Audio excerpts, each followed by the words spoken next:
अस्सलाम वालेकुम, मैं मोहम्मद अवैस आपसे मुखातिब हूँ। आज की अपनी इस वीडियो में रिव्यू करूँगा ओलिप्रा टैबलेट का। ओलिप्रा टैबलेट जो है ये बेसिकली मुख्तलिफ़ दिमागी मसाइल में इस्तेमाल करवाई जाती है, बीमारियों में इस्तेमाल करवाई जाती है। अब इसके बारे में हम लोग जानते हैं कि इसके फ़वाइद क्या हैं, इसके नुकसानात क्या हो सकते हैं, तरीका इस्तेमाल क्या है, किन-किन कंडीशंस में यूज़ की जाती है, किन अफ़राद को इसका इस्तेमाल नहीं करना चाहिए और इसको इस्तेमाल करते हुए किन चीज़ों का आपको ख़्याल रखना है। ये सारी डिटेल आसान अल्फाज में आज की अपनी इस वीडियो में जानेंगे। लेकिन उससे पहले आपसे गुजारिश है, अगर आप चैनल पर नए हैं वीडियो को लाइक कीजिएगा और चैनल को भी सब्सक्राइब कर लें। तो चलते हैं अपने टॉपिक की तरफ। तो ब्रांड नेम है ओलिप्रा और ये डेनिस फार्मा बना रही है, जबकि इसकी मार्केटिंग जेनेटिक्स फार्मा कर रही है। 10 फिल्म कोटेड टैबलेट की फॉर्म में पाकिस्तानी मार्केट में अवेलेबल है और कीमत 292 रुपये है 10 टैबलेट्स की। इस टाइम ये मेरे पास 10 mg की अवेलेबल है, इसके अलावा ये 5 mg में भी अवेलेबल होती है। बात करते हैं इसमें मौजूद दवा की, तो इसमें जो दवा शामिल है वो है ओलेंजापाइन। ओलेंजापाइन है क्या? तो ये बेसिकली एटिपिकल एंटीसाइकोटिक दवा है। काम ऐसे करती है कि हमारे दिमाग में कुछ केमिकल्स जिनको जैसे कि न्यूरोट्रांसमीटर हैं, डोपामिन, सेरोटोनिन, उनको बैलेंस करने में मदद देती है। दिमाग के कुछ हिस्से ज़्यादा ओवर एक्टिव हो जाते हैं तो उनको कूल डाउन करने या बैलेंस एक्टिविटी करने में मदद देती है, जिसकी वजह से दिमागी अमराज को कंट्रोल करने में मदद मिलती है। अब किन कंडीशंस में इसका इस्तेमाल करवाया जाता है, तो इसमें पहले नंबर पे आ जाता है स्किज़ोफ्रेनिया। स्किज़ोफ्रेनिया में क्या होता है, मरीज़ वहम कर रहा होता है, हेलुसिनेशंस होती हैं उसको, मतलब कि ख्याली दुनिया उसको जो है नज़र आ रही होती है। जैसे कि कोई कोई चीज़ देख रहा है जो आम बंदे को नज़र नहीं आ रही, वो कह रहा है मुझे ऐसी चीज़ें नज़र आ रही हैं, ऐसी आवाज़ें सुन रहा होता है जो हकीकत में नहीं होती। तो बेसिकली हेलुसिनेट कर रहा होता है, उसकी सोचने की, बात करने की जो तरीक़ाकार है वो गैर मामूली हो सकता है आम इंसान की निस्बत। तो ऐसी कंडीशंस में, वहम में, डिल्यूजन्स में या हेलुसिनेशंस में इसका इस्तेमाल करवाया जाता है स्किज़ोफ्रेनिया में।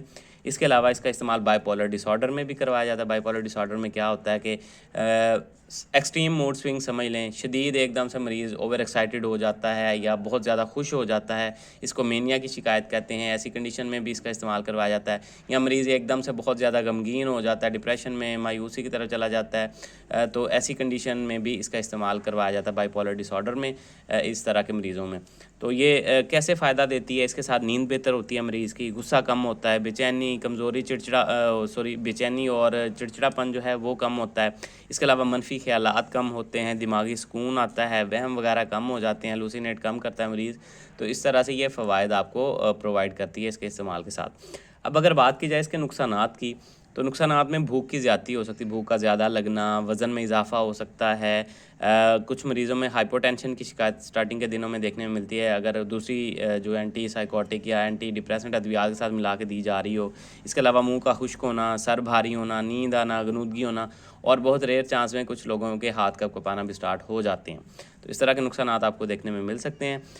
अब एहतियात किन मरीज़ों को करनी चाहिए, तो शुगर के मरीज़ों में इस्तेमाल नहीं करवाई जाती, दिल के मरीज़ों में भी इस्तेमाल नहीं करवाई जाती और अगर आप जो हैं बहुत ज़्यादा ओबेसिटी या मोटापे का शिकार हैं तो भी डॉक्टर्स अवॉइड करते हैं इसका इस्तेमाल ऐसे मरीज़ों में, चूँकि इसके साथ भूख बढ़ती है तो शुगर को कंट्रोल करने में मुश्किल होती है, वज़न बढ़े तो भी शुगर कंट्रोल करना मुश्किल हो जाता है, मोटापा मज़ीद बढ़ जाता है ऐसे मरीज़ों में, दिल के मरीज़ों में कोलेस्ट्रॉल ज़्यादा हो सकता है, तो इसलिए ऐसे मरीज़ों में इसको अवॉइड किया जाता है।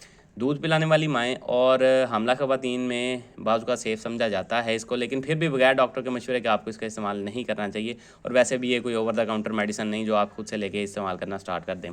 बात की जाए इसके तरीका इस्तेमाल या डोजेज के बारे में, तो वो टोटली डिपेंड करता है आपकी कंडीशन पे कि डॉक्टर्स आपको क्या कितनी दवाई तजवीज़ करते हैं, कितनी डोजेज, कितना दौरानिया और कितने अरसे के लिए आपको बताते हैं कि आपने खानी है।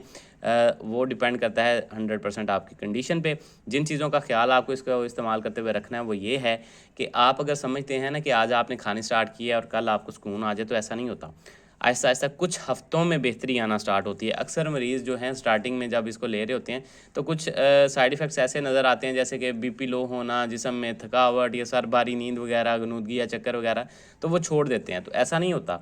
अगर आपने इसको मुसलसल इस्तेमाल करना है तभी आपको आराम आना है, यानी कि कुछ हफ्तों के इस्तेमाल के बाद आपको बेहतरी आना स्टार्ट होती है आहिस्ता आहिस्ता, फ़ौरन इसका जो है ना असर नहीं होता। इसलिए मुसलसल डॉक्टर की हिदायत के मुताबिक आपने यूज़ करते रहना।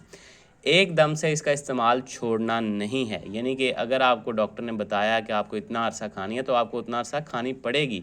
अगर आप खुद से इसका इस्तेमाल छोड़ देते हैं एकदम से, तो विड्रॉल सिम्पटम्स और ऐसी वो जो बीमारी है दिमागी, वो दोबारा अलामात आना शदीद हो जाती हैं। ठीक है, इसलिए बगैर डॉक्टर के मशवरे के छोड़ना भी नहीं। इसके अलावा आपने एकदम से इसकी डोजेज कम या ज़्यादा भी खुद से नहीं करनी। ठीक है, अक्सर लोग ये भी गलती करते हैं कि चलो मैं ज़्यादा खा लेता हूँ, मुझे जल्दी आराम आ जाएगा। ठीक है, या मैं कम खा लेता हूँ तो मुझे ये जो सिम्टम्स आ रहे हैं, साइड इफ़ेक्ट्स वगैरह आ रहे हैं, ये कम आएंगे। तो ऐसा नहीं करना, जैसे डॉक्टर ने डोज़ बताई है वैसे ही आपने इस्तेमाल करना है। खाने के बाद आपने खानी होती है, रात को सोते हुए 1 टैबलेट आपने इस्तेमाल करनी है। आज जिस तरह से आपके डॉक्टर्स आपको प्रेस्क्राइब करें उस तरह से यूज़ कीजिएगा। तो ये सारी डिटेल थी जो लेप्रा टैबलेट से रिलेटेड। और अगर आपको इसके बारे में कोई सवाल है कमेंट सेक्शन में आप मुझसे पूछ सकते हैं। अपना ख्याल रखिएगा। अल्लाह हाफ़िज़।